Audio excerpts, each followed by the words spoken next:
some of this is personal, sort of like my professional career and kind of what I've experienced, and some of it is what I see in the industry. And again, I'm not gonna like call anyone out in particular, but I see, and this happens a lot in entertainment. I see a lot of kind of like reactionary investment. Oh, hey, this studio over here made a lot of money on superhero movies, and so we too should make superhero movies.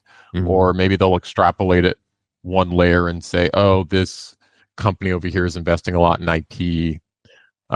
We too should invest a lot in IP.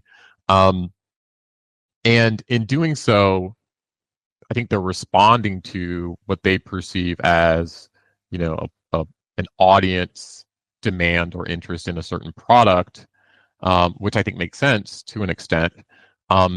And they're really, really, really hoping that their organization can deliver on that audience demand. And I guess for me, instead of hope, what I'd like to see is more due diligence. Mhm. I guess I'll talk about my industry. I'd like to see more due diligence um, in the games teams that were sort of pointing at some of these problems. If you want to think about it another way, um,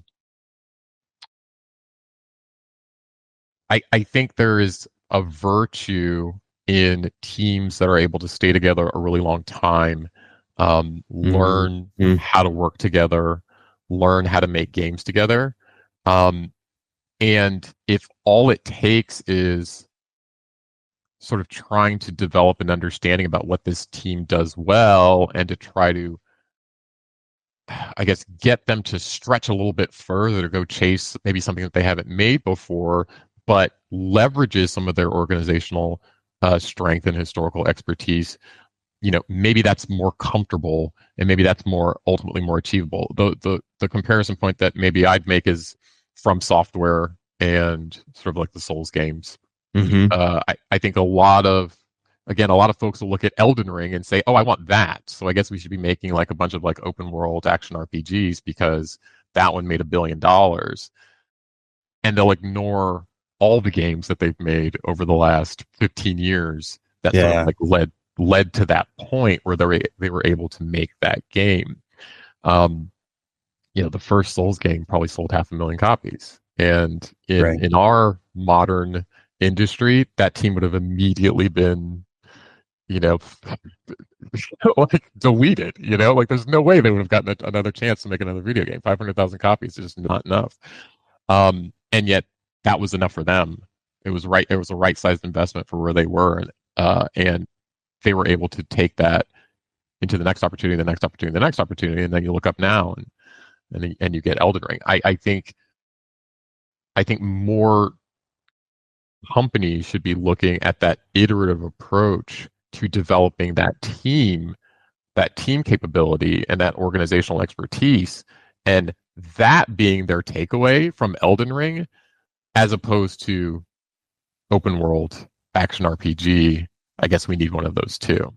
Yeah, I like that frame because I thought of the idea of Nintendo and how, gosh, someone's going to punch me for saying this, but how in some ways similar many of the early Nintendo games were to each other.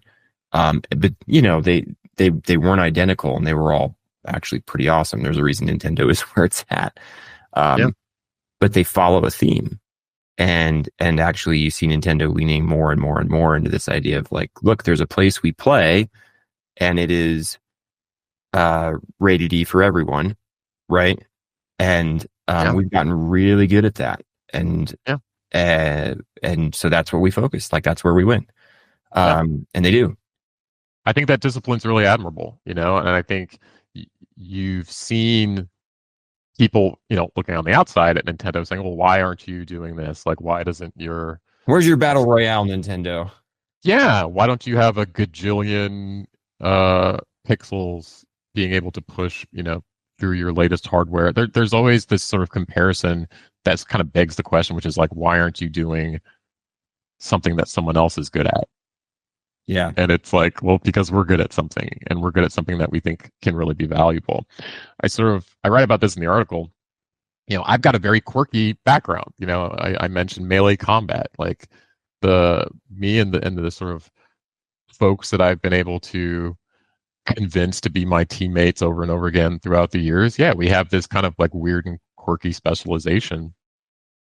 And what I point out in the article is that, you know, you've seen examples of melee combat in a bunch of different kinds of games.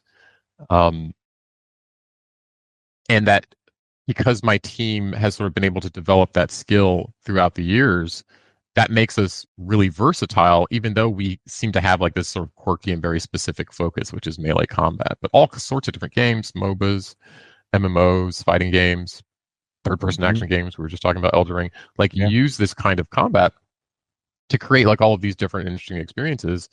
And if you're really good at that sort of core competency, that core gameplay, then maybe you can take on new challenges like, okay, well, have you tried a live service? Have you tried sort of applying some of these like the From Software games do in general? Have you thought about applying some of these fighting game concepts to, a third person action RPG type experience and like what value might be extracted there, like if you did. Um, an example I give is sort of like, and I'm all over the place, so you have to forgive me, but Yeah, go for it. if you got two athletes, okay, got one who is in the gym lifting weights every day, and I've got another who is a runner. They get up, they do their 3 miles every day, and I say, okay, I need to pick someone to go out and run a marathon. Now, neither one of these athletes runs marathons today. Hmm. But if I had to bet, well, which one is probably going to get to marathon running ability in the most efficient way? The choice is really obvious. The person who's kind of doing something like marathons. Yeah. And I sort of think, when we think about game opportunities and like, let's imagine, okay, the superhero example, I'd really love it if we had a live service game too. Okay, maybe I don't have anyone in my organization who's ever made a live service game before because that's kind of a new thing.